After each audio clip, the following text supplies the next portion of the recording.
Russian jets scramble to stop Israeli strikes against Iranian installations. Iranian and Russian media reported that earlier this month, 2 Russian Sukhoi Su-35 warplanes were sent out from Khmeimim airbase near Latakia to prevent the Israeli Air Force from carrying out a strike against the Syrian Air Force T-4 base located in the Homs district.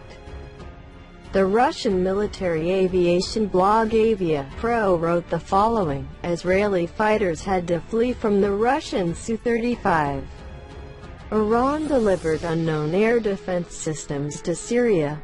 The Israeli attack was planned against an advanced weapons shipment that was transferred by the Revolutionary Guard Corps from Iran to the Syrian airbase via civilian airliner.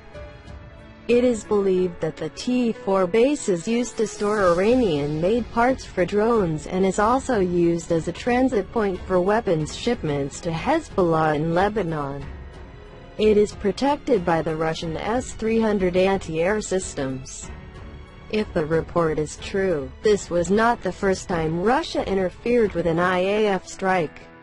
In September, Independent Arabia reported that the Russian military in Syria prevented 3 Israeli airstrikes on 3 Syrian military targets.